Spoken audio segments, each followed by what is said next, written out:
Bonjour à toutes et à tous, bienvenue dans un nouveau chapitre de ma chaîne consacrée à l'eau vivante, l'eau alcaline ionisée. Aujourd'hui, une capsule qui s'intitule « Des gorgées pleines de plastique », faisant référence aux micro et nanoplastiques dont on va parler dans cette capsule. Alors je vous le rappelle, cette chaîne ne fait aucune allégation médicale. L'eau alcaline ionisée ne se substitue à aucun traitement médical quel qu'il soit. Si vous êtes malade, c'est un professionnel de santé qu'il faut rencontrer qui lui seul pourra poser un diagnostic et vous proposer des solutions adéquates. Cette chaîne n'a qu'une vocation à vous faire prendre conscience de l'importance d'une bonne hydratation, car je vous le rappelle, sur le plan cellulaire, 99,99% de vos cellules sont composées d'eau et à ce titre, il est assez facile de faire une corrélation entre l'eau et votre santé. Je produis 2 capsules par semaine, une le mercredi et le dimanche. Et vous pouvez via la page d'accueil de ma chaîne YouTube prendre un rendez-vous avec moi si vous le souhaitez pour simplement vous entretenir sur une thématique de cette chaîne ou sur l'utilisation de votre ioniseur.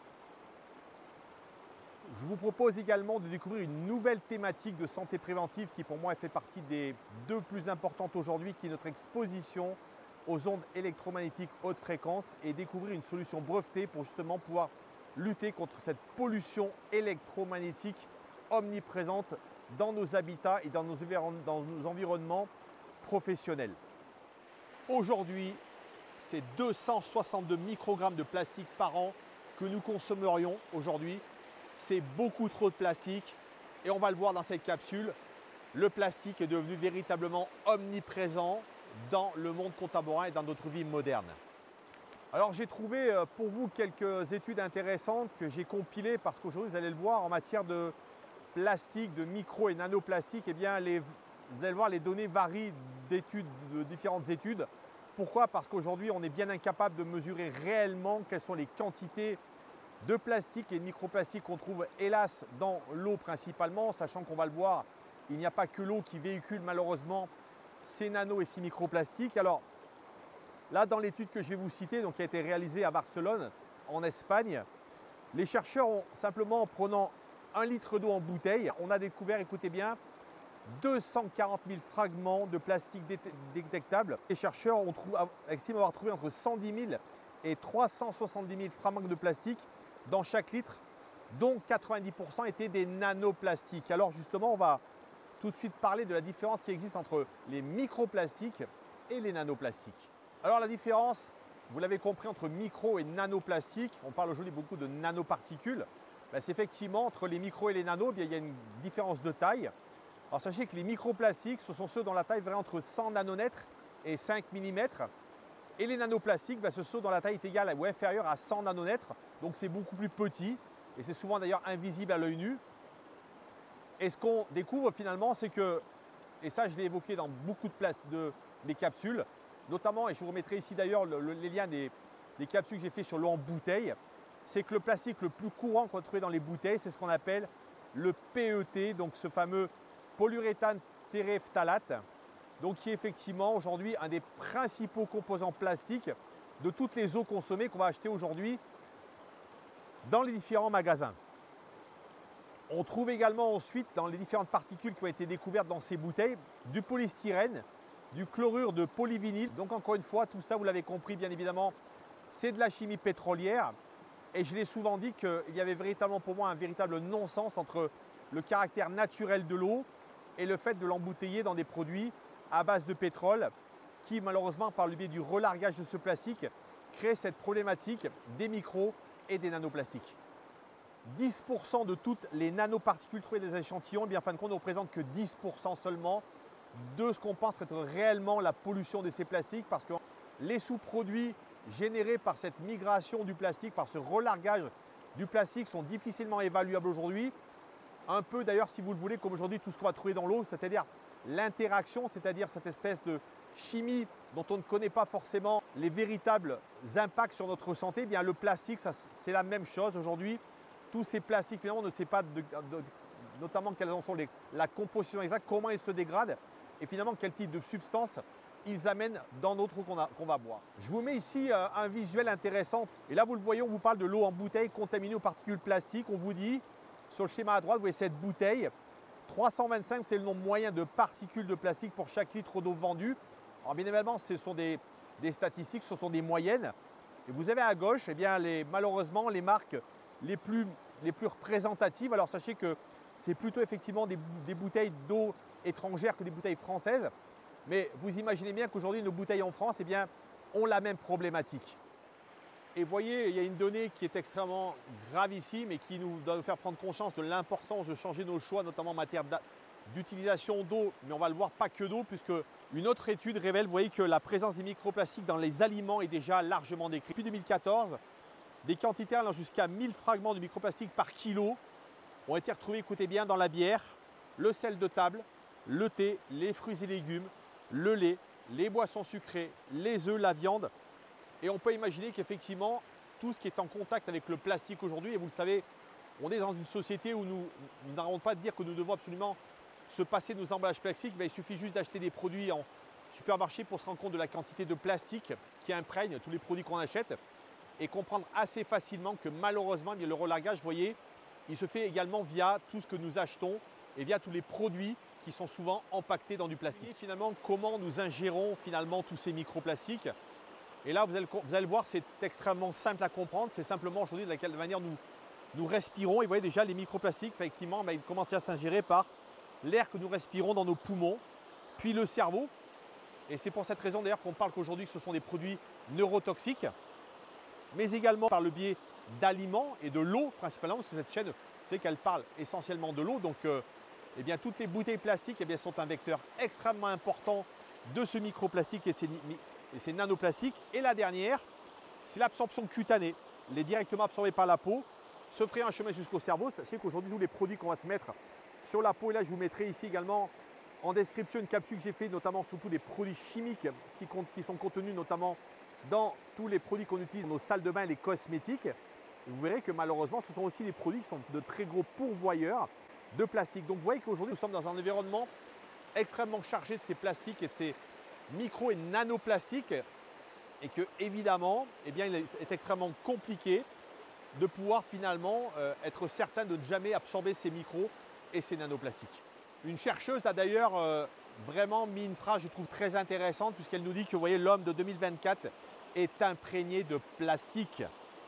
Ce n'était pas le cas en 2000, c'est-à-dire qu'aujourd'hui, on se rend compte qu'en 25 ans, ces proportions de plastique, elles ont augmenté, et ça se comprend tout à fait, puisque vous savez qu'aujourd'hui, puisque nous recyclons de plus en plus de ce plastique, puisque nous avons de plus en plus d'emballages et nous en utilisons de plus en plus, la chimie continue à massivement nous inonder de toutes ces substances en plastique.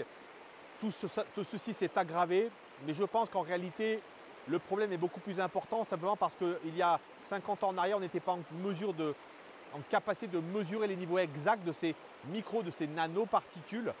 Et à l'heure d'aujourd'hui, il se révèle un petit peu comme l'eau, que nous découvrons malheureusement tardivement de l'impact extrêmement délétère de ce plastique sur la santé. Alors, les effets sur la santé, vous vous en doutez, le plastique n'étant pas une substance que notre corps reconnaît, étant même une substance qui va plus ou moins rester dans notre corps, parce que le corps va avoir beaucoup de mal à se débarrasser. Bien, la première, je l'ai dit tout à l'heure, c'est la neurotoxicité, la détérioration des cellules cérébrales et la perturbation effectivement de leur fonctionnement, donc la bonne harmonie de notre cognition. Les neuroinflammations, c'est-à-dire déclenchement d'une inflammation du cerveau, contribuant potentiellement à toutes les maladies neurodégénératives qu'on connaît aujourd'hui. Également sur le développement du cerveau, notamment les troubles de l'autisme, du TDAH, qu'on voit aujourd'hui de manière massive chez la nouvelle génération de nos enfants. Et ça, ce sont des choses qui effectivement sont à mettre en corrélation très étroite, je pense, avec l'environnement de ces micro et nanoplastiques. Donc vous voyez aujourd'hui le champ, notamment sur les maladies, il est extrêmement large. Je pense que nous en sommes à un moment où nous sommes simplement en train de prendre véritablement conscience de l'impact de ces micro et nanoplastiques sur notre santé.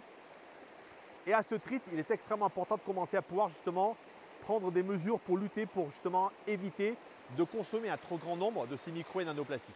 Alors évidemment, une des solutions que nous pouvons déjà mettre en place, bien simplement par le biais de notre alimentation, c'est surtout de privilégier, vous voyez, de l'alimentation en circuit court, de pouvoir effectivement faire nous-mêmes nos courses, aller ramasser nos légumes, aller notamment chez des producteurs, éviter effectivement toute la nourriture transformée, en tout cas en limiter au maximum notre accès.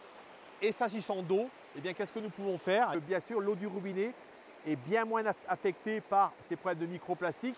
bien qu'aujourd'hui, malheureusement, dans l'eau, on trouve des micros et des nanoplastiques. Hélas, on le sait, l'eau du robinet, elle cumule beaucoup d'autres problèmes qui sont notamment tous les polluants.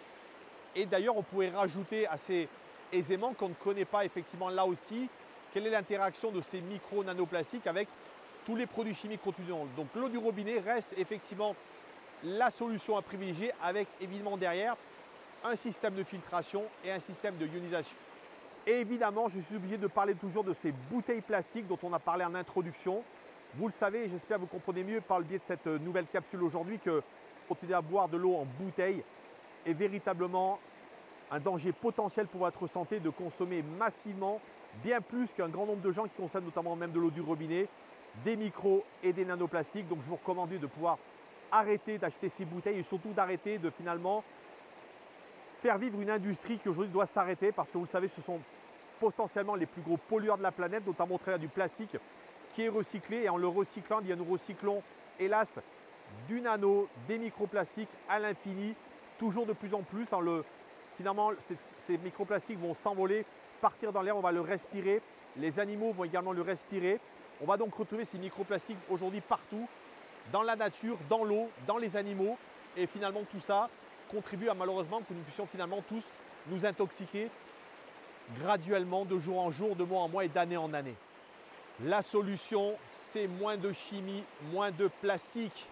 Et c'est le choix d'un ioniseur de qualité médicale qui, vous le savez, est une solution écologique et qui va en partie répondre à deux problématiques majeures qui est déjà celle du plastique, ne plus boire de l'eau contaminée par ces micro et nanoplastiques qui au passage, qui en grande partie vont pouvoir être filtrés dans la cartouche de filtration en charbon actif de notre ioniseur, donc il va déjà effectivement diminuer sensiblement les seuils critiques de ces micro et nanoplastiques. Et en deuxième lieu, vous le savez, c'est également la possibilité d'arrêter d'utiliser notamment tous ces produits chimiques, que ce soit pour l'entretien, mais également, j'en parle à l'instant, tous les produits que vous allez notamment ingérer par le biais de votre peau, qui sont tous les produits cosmétiques, les produits qu'on utilise dans nos salles de bain. Donc on comprend ici que avoir Ioniseur, c'est véritablement un choix écologique, économique, qu'on va faire pour les 20 prochaines années. Donc qui va nous permettre d'économiser énormément de budget et surtout de pouvoir véritablement abaisser la charge de chimie et la charge de plastique qu'aujourd'hui malheureusement nous subissons. Faire le choix de consommer de l'eau alcaline ionisée, c'est trois propriétés clés. La première, c'est une eau alcaline qui, comme un buvard, va tamponner l'excès d'acidité de votre corps, mais également renforcer le niveau de vos tampons alcalins.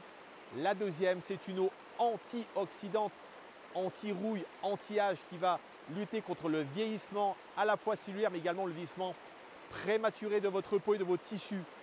La troisième, c'est une eau microstructurée hexagonale qui va favoriser une meilleure assimilation des minéraux et des nutriments, mais également une meilleure chélation, un meilleur nettoyage cellulaire. Et à ce titre, concernant le microplastique, on comprend pourquoi avoir une eau qui nettoie davantage, eh bien, représente également un bénéfice qu'on ne doit pas négliger aujourd'hui dans l'environnement toxique dans lequel nous vivons. Je vous dis à très bientôt, prenez soin de vous.